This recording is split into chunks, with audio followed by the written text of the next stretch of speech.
Hello all of you and जय हिंद। कैसे हो आप सभी लोग। तो ये जो वीडियो है, इस वीडियो को बनाने का मेरा इतना ही पर्पस है क्योंकि देखो आप में से काफ़ी लोग ऐसे हैं जिनको नेवी ने चांस नहीं दिया, जो एयरफोर्स में ओवर एज हो रहे हैं या जो एयरफोर्स नेवी की वजह से परेशान हो रहे हैं। ठीक है यार, तो मुझे लगा यार कि इस बारे में आपको एक बार इन्फॉर्मेशन देनी चाहिए। देखो होता क्या है कि जो एज है ना, यहाँ पर एक सही गाइडेंस की ज़रूरत होती है।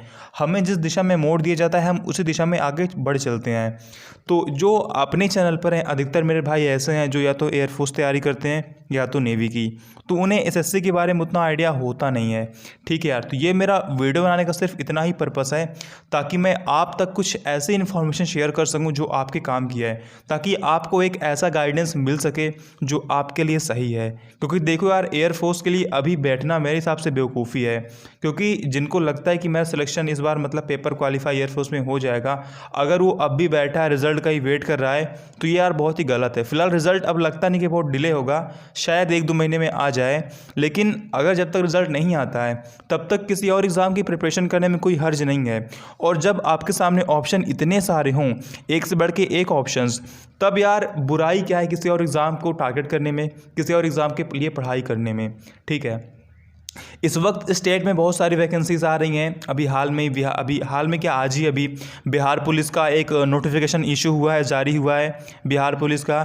यूपी में भी वैकेंसीज पुलिस की आने वाली हैं। ठीक है, अगर आप किसी अदर स्टेट से हो तो आपके स्टेट में वैकेंसीज होंगी, तो आप स्टेट के लिए पहली बात तो अप्लाई कर सकते हो, पढ़ाई कर सकते हो। और अगर आपको स्टेट वैकेंसीज में इंटरेस्ट नहीं है, आपने अप्लाई नहीं किया है, तो एसएससी ने आपके लिए भर भर के वैकेंसीज निकाली हैं। इनमें से बहुत सारी वैकेंसी ऐसी हैं जिनमें एज सिर्फ 18 मांगता है और क्वालिफ़िकेशन सिर्फ 12th पास मांगता है।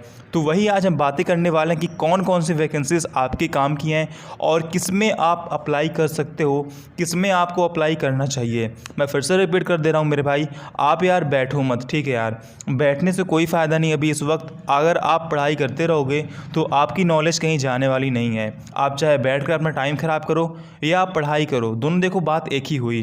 कुछ लोग को इंटरेस्ट देखो होता है घूमने में, टहलने में, और कुछ को देखो इंटरेस्ट होता है पढ़ाई करने में, अपने करियर के बारे में सोचने में। तो आप, मुझे लगता है कि आप उन लोगों में से आते हो जिन्हें अपने करियर की टेंशन रहती है, जो अपने करियर के बारे में सोचते हैं। तो सॉरी, तो एसएससी ने कल ही कैलेंडर इशू किया है। हम इस कैलेंडर की बात करेंगे, उससे पहले आपको बता दूं कि आपको किसी भी एग्ज़ाम का, एसएससी का, air force, navy, army, coast guard, किसी भी एग्ज़ाम का मॉक टेस्ट अगर देना है, एग्ज़ाम का लेवल पर रखना है, तो आप परीक्षा पे जा सकते हो। इस कोड से आपको 50% का डिस्काउंट मिल जाएगा और कोई भी एग्ज़ाम की टेस्ट सीरीज आपको सिर्फ 149 में पड़ने वाली है। तो सबसे पहले आपको परीक्षा एप्लीकेशन इंस्टॉल करना है, जिसका लिंक मैंने डिस्क्रिप्शन में दे रखा है। उसके बाद आपको यहाँ पर टेस्ट वाले सेशन में चले जाना है, तो आपके सारे टेस्ट ओपन हो जाएंगे, air force, navy, NDA, coast guard, army. तो मान लीजिए आपको एयरफोर्स ग्रुप सी का लेना है, तो मैंने इस पर क्लिक किया। उसके बाद आपको यहाँ पर अनलॉक कोर्स पे क्लिक करने के बाद पे एट वंस पे क्लिक करने के बाद यहाँ पर कोड RN50 अप्लाई कर देना है। जैसे ही आप कोड अप्लाई करने के बाद इसे अप्लाई कर दोगे, आपको 50% डिस्काउंट मिल जाएगा और उसके बाद आप कॉन्टिन्यू एंड पे करके अपना पेमेंट कर सकते हो। आपके पास सारे ऑप्शन रहेंगे, UPI, Paytm, debit card, net banking. तो सबसे पहले देखो, अगर बात की जाए एसएससी कैलेंडर की, तो देखो यहाँ पर जो सीजीएल है ये आपके काम की पोस्ट नहीं है। ठीक है, तो हम इसको ध्यान नहीं देंगे। सीजीएल आपके काम की पोस्ट नहीं है यार। ठीक है, इसमें ग्रेजुएशन मांगता है और इसमें एज भी आपकी अभी एलिजिबल नहीं होगी। फिर देखो आता है नंबर 2 पे, combined higher secondary level examination, ये आपके काम की है। इसका एग्ज़ाम देखो होगा 22 मई 2022 में, तो आप इसको टारगेट कर सकते हो। इसमें केवल +2 मांगता है एलिजिबिलिटी और एज भी सिर्फ 18 ही मांगता है। तो पहला बात तो देखो आपके काम की ये हो गया कि आप इसको टारगेट कर सकते हो। फिर देखो आता है मल्टीटास्किंग स्टाफ यानी कि MTS। ये देखो कोई मतलब बड़ी पोस्ट नहीं है, तो इसका एग्ज़ाम जून में होगा, तो आप चाहो तो इसको भी कर सकते हो। इसमें शायद केवल 10th पास ही मांगता है, तो अगर आप चाहो तो आप इसका भी सिलेबस देख सकते हो यूट्यूब पे, बहुत सारे अवेलेबल होंगे तो आप देख सकते हो। फिर देखो आता है फेज 10, तो ये आपके काम की पोस्ट नहीं है, आप इसको जाने दो। उसके बाद देखो नंबर 5 आता है recruitment of head constable ministerial in Delhi police examination. इसका एग्ज़ाम देखो सितंबर 2022 में होगा, तो आप इसको भी टारगेट कर सकते हो। दिल्ली पुलिस का जो वैकेंसी है वो 6वें महीने में, यानी कि आपका करीब आपका जुलाई से पहले जून आता है, करीब जून के महीने में आपका इसका एडवर्टीजमेंट इशू हो जाएगा और 2022 सितंबर में इसका एग्ज़ाम होना है। तो आप इस पे टारगेट कर सकते हो, आप इसकी तैयारी कर सकते हो। सिलेबस क्या है, एग्ज़ाम पैटर्न क्या है, आप सब कुछ देख सकते हो, यूट्यूब पर अवेलेबल होगा। Recruitment of constable driver in Delhi police, आप इसके लिए भी अप्लाई कर सकते हो, अगर आप चाहो तो आप इसके लिए भी फोकस कर सकते हो। बाकी इसको जाने तो कोई अच्छी पोस्ट नहीं है। लेकिन फिर देखो आता है recruitment of head constable AWO TPO, bumper vacancies हैं यार। आप इसमें भी देखो, इसको आप टारगेट कर सकते हो, ये भी आपकी काम की है।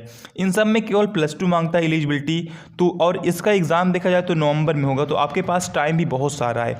अगर आप ओवर एज हो रहे हो, या आप बोल सकते हैं कि अगर आप फ्रस्ट्रेट हो चुके हो, आपको पसंद नहीं है, तो आप इसकी तैयारी कर सकते हो। और देखो 1 साल का समय बहुत होता है, आप 1 साल में ईजिली इस एग्ज़ाम क्वालिफाई कर सकते हो। फिर देखो आता है CPO SI का, इसमें बहुत से लोग ग्रेजुएशन नहीं होगा, बहुत से लोग की एज 20 नहीं होगी, तो CPO SI में हर कोई एलिजिबल नहीं होगा, तो इसको आप जाने दो, क्योंकि इसमें सब कोई एलिजिबल नहीं होगा। और उसके बाद देखो ये भी पोस्ट आपके काम की है, number 10 scientific assistant in MD examination. इसका एग्ज़ाम जनवरी 2023 में होगा, तो आप यूट्यूब पर इसके बारे में पता कर सकते हो, इसके भी आप फोकस कर सकते हो। ठीक है यार। उसके अलावा देखो दिल्ली पुलिस में MTS की पोस्ट है, आप इसके बारे में पता कर सकते हो, आप इस पर फोकस कर सकते हो। इसका एग्ज़ाम भी फरवरी 2023 में होना है। ठीक है। फिर ये देखो आपकी काम की पोस्ट नहीं, मतलब टोटल आपके लिए देखा जाए तो 1 2 3 4 5 और 6, टोटल 6 वैकेंसीज आपके लिए हैं। आप समझ रहे हो, 6 वैकेंसीज हैं, और एग्ज़ाम के लिए आपके पास टाइम बहुत सारा है। सबसे पहले आपका एग्ज़ाम होगा CHSL का। ठीक है, तो सबसे पहले आप चाहो तो आप इसकी प्रिपरेशन स्टार्ट कर सकते हो। सिलेबस क्या है, एग्ज़ाम पैटर्न क्या है, आपको SSC वाले चैनल्स पर मिल जाएगा। तो मेरे भाई बस मैं इतना ही कहना चाह रहा हूँ। SSC का कैलेंडर कल इशू हुआ है, यूपी में एग्ज़ाम, यूपी में चुनाव होना है, तो सरकार देखो इसमें डिले नहीं करेगी, सिस्टम बहुत स्मूथ चलने वाला है, तो आप सभी इसकी प्रिपरेशन कर सकते हो। अब बोलोगे यूपी चुनाव इलेक्शन से इसका क्या लिंक है? देखो सेंटर में भी देखो जो गवर्नमेंट वो बीजेपी की भी है, और स्टेट में गवर्नमेंट देखो बीजेपी की है, तो कहीं ना कहीं देखो लिंक होता है आपस में। ठीक है यार, फिलहाल ये सारी बातें छोड़ो, आप पढ़ाई फोकस करो। तो मेरी मानो तो यार बैठने से कोई फ़ायदा नहीं है, आप इसकी तैयारी कर सकते हो। बहुत सारे एग्ज़ाम है जो आपके काम के हैं, बहुत सारी अच्छी अच्छी पोस्ट भी हैं, तो आप चाहो तो तैयारी स्टार्ट कर सकते हो। बाकी आपकी मर्जी यार, डिटेल में आपको पता करना है तो आप जाओ, जो चैनल SSC वाले होते हैं वहाँ पर आपको इसकी इन्फॉर्मेशन मिल जाएगी। ठीक है। जय हिंद, जय भारत, वंदे मातरम।